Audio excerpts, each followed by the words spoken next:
ये कहानी शुरू होती है उस सरकारी स्कूल से जिसमें दो दोस्त पढ़ते थे। दोपहर का समय था। मैं अपने दोस्त के घर गया और उसे स्कूल चलने के लिए बुलाया। वो पहली बार था जब वो मेरे साथ स्कूल नहीं जाना चाहता था और कहा कि तुम जाओ, मैं आ रहा हूँ। फिर कुछ दिन बाद उसने स्कूल आना बंद कर दिया। मेरे क्लास टीचर ने मुझसे कहा कि तुम उसके घर जाओ और पूछो कि वह स्कूल क्यों नहीं आ रहा है। शाम को जब मैं स्कूल के बाद उसके घर गया तो वहां जाने पर पता चला कि मेरा दोस्त शहर छोड़ रहा है। मुझे बुरा लगा क्योंकि उसने मुझे नहीं बताया। मैंने उससे पूछा कि तुम ऐसा क्यों कर रहे हो। मेरे दोस्त ने मुझसे कहा कि इसकी कोई खास वजह नहीं है, अब मैं यहाँ से जाना चाहता हूँ। आशा करता हूँ कि हम दोबारा जरूर मिलेंगे। 10 साल बाद मैं अपने दोस्त से दोबारा मिला। अब मेरा दोस्त पहले जैसा नहीं रहा। उसके शहर जाने के बाद से बहुत कुछ बदल गया है।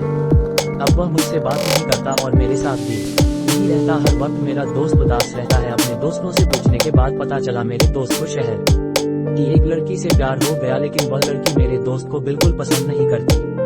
इसलिए मेरा दोस्त हमेशा उदास रहता है। मेरे दोस्त को उससे सच्चा प्यार है, पर लेकिन उस लड़की को सच्चे प्यार की कदर नहीं है। उस लड़की को दूसरे लड़के से प्यार है। यह बात मुझे नहीं पता थी। बहुत कहने पर मेरे दोस्त ने मुझसे कहा कि यह एक आखिरी अलविदा होगा। मेरे दोस्त, अब हम दोबारा कभी नहीं फिर मिल सकते, चाहे तो भी नहीं। 3 महीने बाद मेरा दोस्त शहर वापस चला गया। मैं अपनी दोस्त की बात को सोच कर बहुत ज्यादा परेशान होने लगा। इस वजह इसलिए सोचा कि मैं खुद शहर जाऊंगा। अपने दोस्त के पास 2 हफ्ते बीतने को आए पर लेकिन मुझे वह कहीं नहीं मिला क्योंकि शहर बहुत बड़ा है। मैं ढूंढ के थक चुका हूँ। उसने कभी भी मुझे अपना एड्रेस भी नहीं बताया। बिना एड्रेस के ढूंढते रात हो गई और आज रात बारिश बहुत तेज हो रही है और मेरे पास कोई छाता भी नहीं है।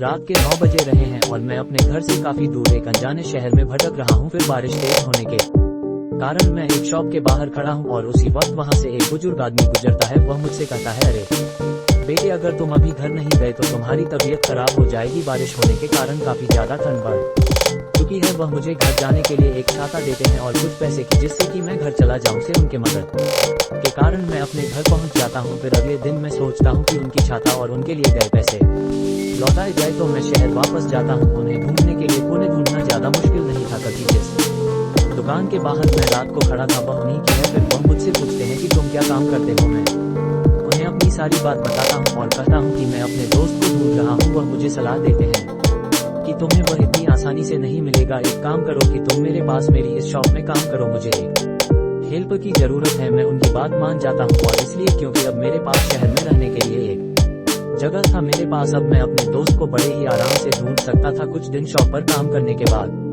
अंकल जी मुझसे कहते हैं कि बेटे, आज तुम्हें मेरे घर जाना है और यह सामान मेरे घर पर पहुंचा दो। इतना सुनने के बाद मैं वह पैकेज लेकर के घर की तरफ उनके रवाना होता हूँ। मेरे पास सेब है, उसी लड़की का घर होता है। वह लड़की उनकी पोती है जिससे मेरा दोस्त प्यार करता है। मेरे बलवा जाने पर वह बाहर निकल कर आती है और कहती है कि तुम कौन हो। मैं उसे अपना नाम बताता हूँ और कहता हूँ कि मैं अंकल जी की शॉप पर काम करता हूँ। तो वह मुझसे बोलती है कि तुम ही वह नहीं लड़के हो जिन्हें मेरे दादाजी ने भेजा है। तुम काफी लेट हो। मैं कहता हूँ कि सॉरी, आइंदा नहीं होगा। शहर मेरे लिए काफी नया है और यहाँ बहुत ज्यादा ट्रैफिक है मेरे गांव के मुकाबले। इतना कहने के बाद वह मुझसे कहती है कि ठीक है, तुम पैकेज रखो और अब तुम जा सकते हो। पर मैं उसके घर में अपनी दोस्त की फोटो देखता हूँ। मैं कहता हूँ कि क्या तुम इसे जानती हो। वह मुझसे कहती कि हाँ, यह हमारे स्कूल में पढ़ता है। तुम इसे कैसे जानते हो। मैं उससे कहता हूँ कि यह मेरे गाँव से है और हम दोनों कभी एक साथ पढ़ा करते थे। यह मेरा बहुत अच्छा दोस्त है और मैं इसे ढूंढने के लिए आया हूँ। क्या तुम मुझे उसका एड्रेस बता सकती हो। तब वह मुझे मना कर देती है, कहती है कि मैं ऐसे किसी को किसी का एड्रेस नहीं बता सकती। ऐसा करो कि मैं उसे अपने दादाजी की शॉप पर बुला लूंगी और तभी तो उससे बात कर लेना। मैं कहता हूँ कि थैंक यू, आप बहुत अच्छी। Love triangle episode 4।